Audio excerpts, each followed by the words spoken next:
If you've made it this far into the FAFSA videos, congratulations. Keep going, finish, and submit that FAFSA. You can start it, but if you don't submit it, you're not going to get the aid that you need for school. So now we're going to get into the parent financial information.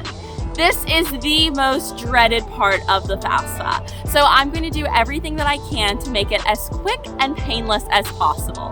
Now remember all that information that we gathered before we even got started, some tax information?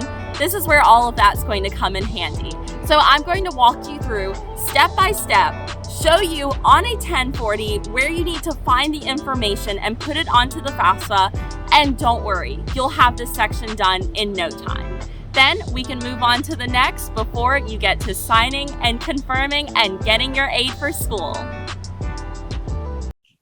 Everyone, we are now at the dreaded parent financial section of the FAFSA, but never fear. Remember I said FAFSA is really not as hard as everyone makes it out to be, especially this section. So it's going to ask you a couple questions about your parents' tax filing status because FAFSA wants to get exact numbers of how much income you're bringing into the home so that they can better understand how much you may need to cover the cost of higher education. So let's get started.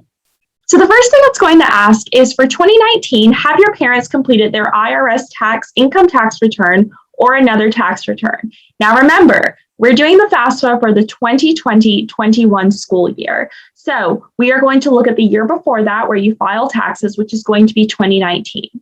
So I am going to say already completed, and now FAFSA is going to ask a little extra information. Now, remember I said it's good to gather some documents? Let's take a look at what we're going to be examining.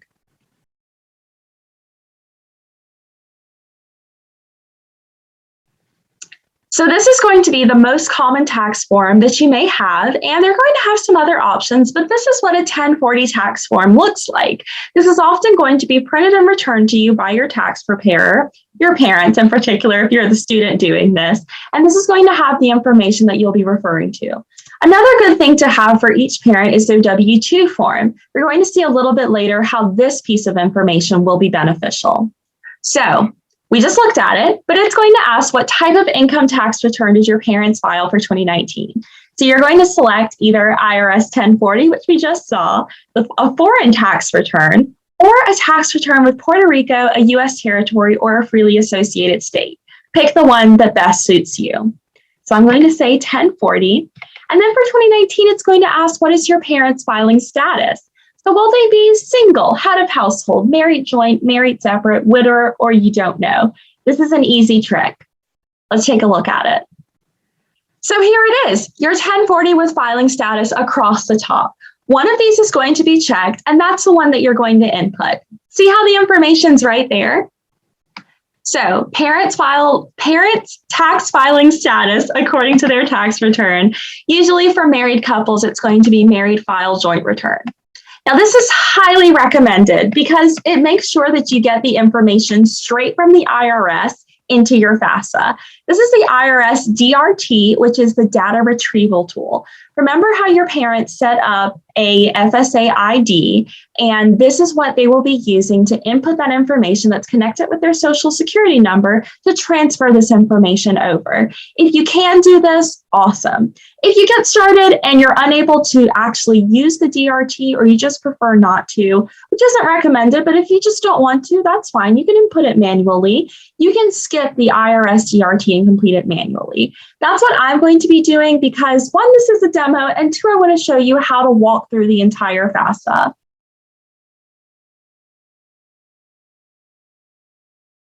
So we're going to skip IRS DRT and complete manually.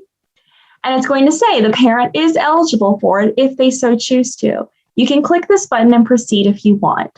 I'm going to say no thanks. So now it is going to ask the parent's IRS info. So what was your parents' adjusted gross income for 2019? Gross income is just how much did they earn purely before taxes were taken out. And here's a really neat thing about FAFSA. They're going to tell you exactly what lines you should look at. And if you click the little question mark in the corner, give it a second to load, it's going to tell you that this is the question. You can transfer it for the IRS. You shouldn't leave it blank. And check this out. it shows you exactly where on an IRS 1040 you can take a look at that information. It makes gathering this as quickly and as easy as possible, and you're able to also look at some related topics and understand how you can best fill this out. So, what was your parents' adjusted gross income? Let's also take a look at this on my sheet. Whoops, there it is. So this is the line 8B of your 1040 form, and you're able to look there and gather that information. So I'm going to say that my parents earned $60,000 in the year of 2019. Let's click continue. Ooh, now FAFSA wants to know what each one of my parents made. Remember, they want a whole picture of your family. So one thing that you don't want to do is just split it right down the middle and say, oh, 60,000, let's just throw in 30 and 30. You want to put in accurate information. And as you can see, FAFSA is going to have the information right here that tells you where to look on these forms. Let's take a look at exactly what we're referring to. So individual income earned for working is going to be in, sorry, the lights just went out, everyone. It's going to be in box 1 of each W-2 form. So you're able to look there and it shows exactly wages, tips, or other compensation. Or if you want to look at something else, you can take a look at your individual income by looking at line 1 of your 1040. And some of you may have a Schedule 1, some of you may have a Schedule K1. If you don't, no big deal. But this is just going to be the information that you'll need to put in. So look at this look at these documents, put in what is accurate, and then you can proceed on the FAFSA. So I'm going to say that my parent 1 earned $40,000 and my parent 2 earned $20,000. Let's click continue. So now we're going to enter the amount of my parents' income tax for 2019. Again, it shows you exactly where to look on the 1040 form. So here it is, amount of income tax, line 40, and if you have a Schedule 2, you would also attach that information to the total. So take a look at these documents and let's input the amount. I'm going to say that the amount of parents' income tax was $6,000.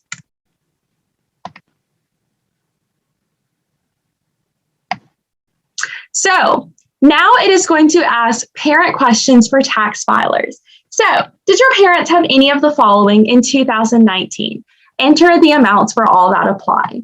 So this isn't going to necessarily be something that you will just know directly, and you'll have to make sure that you gather this from your parents and ask them. So if they get combat pay or special pay, for if you're enlisted, it'll be 0.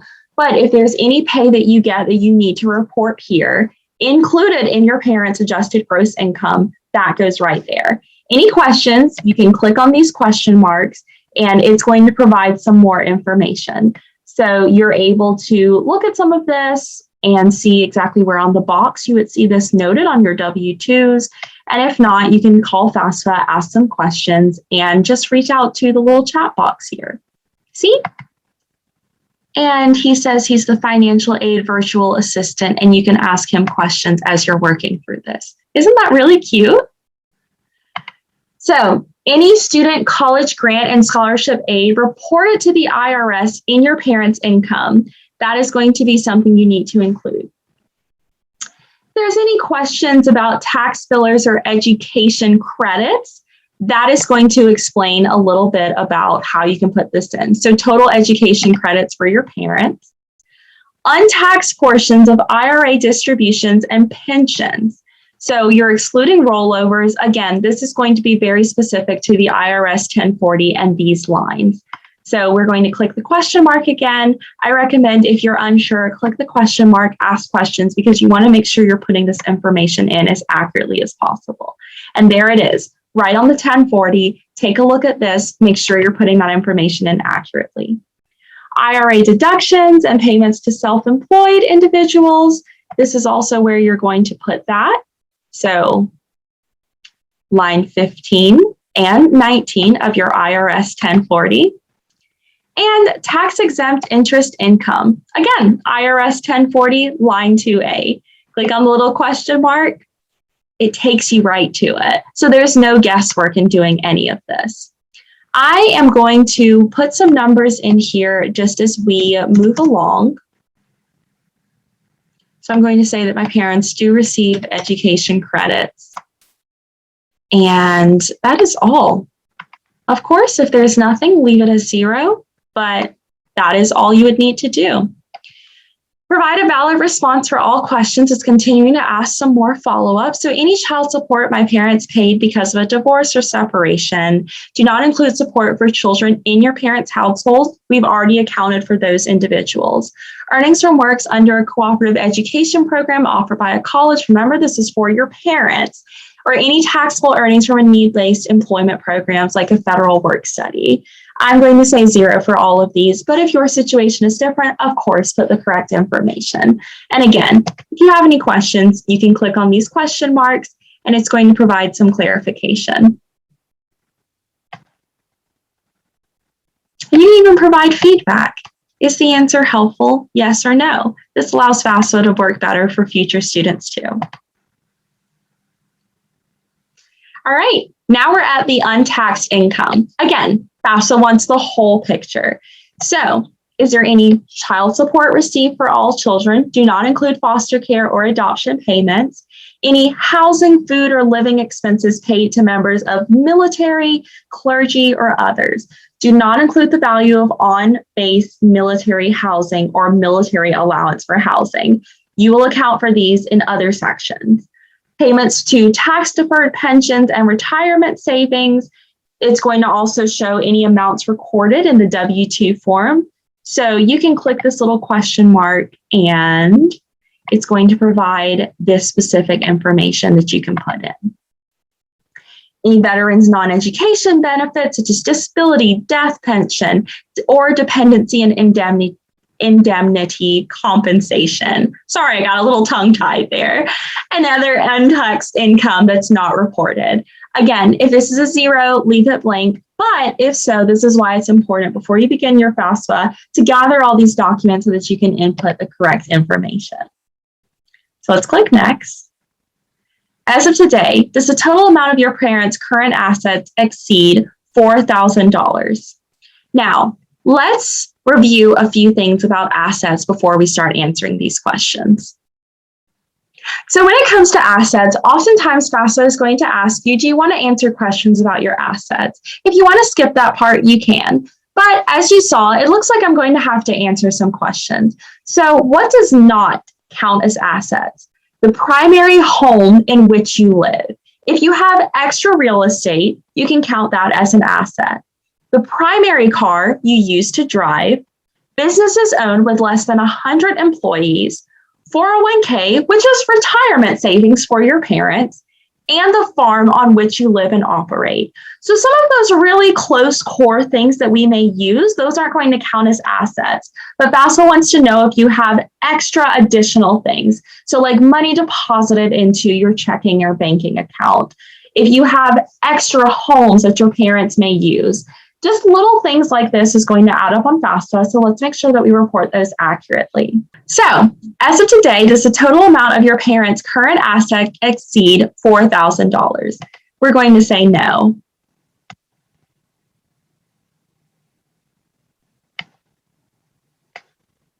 Guys, that's it. We are done. So now we are headed into the student financial portion, and this is going to be very, very, very similar to what we just did on the parent financial portion. So I hope that this was very helpful. I know that even for me as a college student, sometimes the parent financial and student financial sections can get a little tricky, but this takes all the guesswork out of it. So as always, thanks so much for watching and good luck, South Carolina.